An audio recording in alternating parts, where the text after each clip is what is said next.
Hello there, beautiful people. I just wanted to check in. It's been a while since I've uploaded a video, but I wanted to check in just to talk about strategy with being an Uber driver. If you're doing this full time, part time, whatever the situation may be, um, I want to just discuss strategy and like how um, to go about making decent money driving for Uber. I would say number one strategy is now if you're someone that just has like open flexibility, maybe you don't have another job, this is your full-time job, and you want to work the least amount of hours, I would definitely say start early.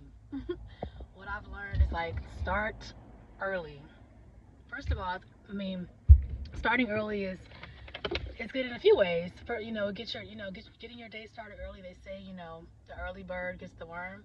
There is truth to that, and so I would say start your day early, but also um, have a set schedule. Like I think it's important to have a set schedule and kind of know like the hours that you want to work and stick to that. Be consistent with your hours.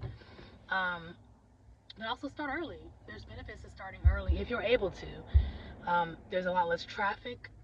When it's early, when it's I'm talking about like between 4:30 and 5 a.m.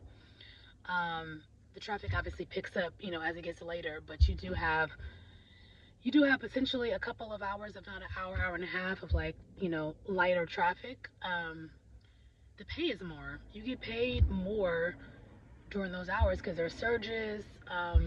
It's just busier. So Uber pays you more because the demand is higher, right? So you're putting less. You're getting more bang for your buck essentially. You're getting more value for the amount of for your mileage that you're putting in your car and the gas.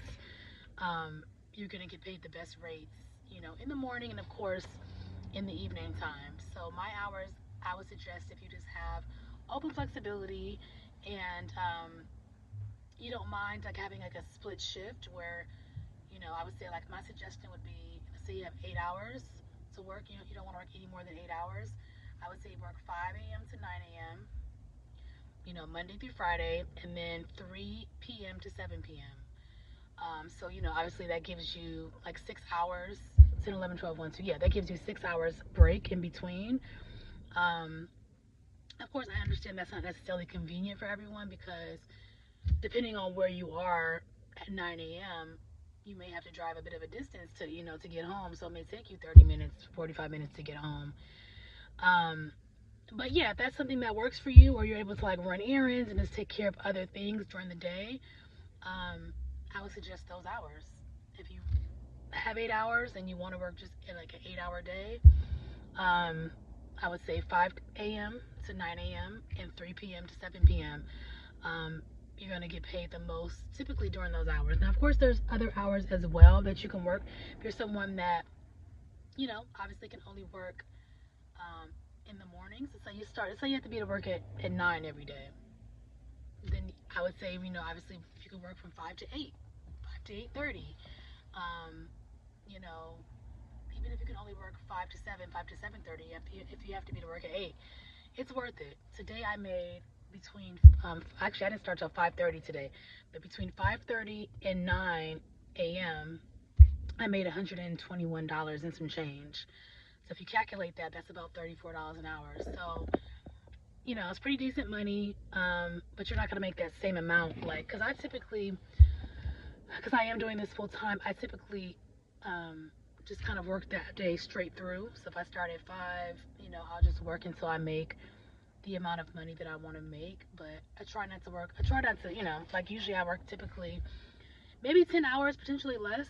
It just depends on the day and how busy it is. But I'm thinking tomorrow that I may do a split shift tomorrow and just do 5 to 9, and then yeah, I may even start. I may do 4:30 to 9. It may start a little earlier, 4:30 a.m. to 9, or maybe even till 9:30, 4:30 to 9:30, and then um, go home or take care of other things I need to take care of, and then work from 3 until 7. So then that way I'm just getting the most bang for my buck because I'm not working in like, because basically after 9 the rates kind of like go down as far as how much you make on each ride, and so you're not getting as much bang for your buck. You know, you're still using this, you know, same amount of gas, same amount of mileage on your car, but you're getting paid less because the demand is lower. So there's not as much of a demand, so you're not going to get paid as much. So there's that, and also too, just thinking about too, just the areas you want to work. You know, sometimes everyone typically flocks to like the big city, but sometimes that's not necessarily the best strategy. Like for me, I'm in the Bay Area, so like the big city in my area is San Francisco. Um, that's like the biggest, you know, as far as like, you know, it's not too far from me. Um, it's the big city in the area, and a lot of drivers just go to San Francisco. But I found that San Francisco is not necessarily the best, excuse me, option. It can be kind of busy. It's a lot of lights and stops, and you know, a lot of hills, and it's not necessarily always super busy as far as like I'm getting stuff back to back to back. Like I don't feel like it's necessarily any much busier than what I get, you know, being in a smaller city. So it just depends. You have to kind of know what works for you and strategize. Um, does it work for you to, you know, work a split shift so you can like to maximize, you know, how much you're making and like how many hours you're working, or you're the kind of person that it's like to get it out the way, so it's like, okay, I'll work, you know, from 5 to 3 p.m. because I just want to get it out the way. I don't want to have to go home and come back and go back out again. Like everyone's different, you know, and I think maybe trying both strategies to see what works better is a good idea.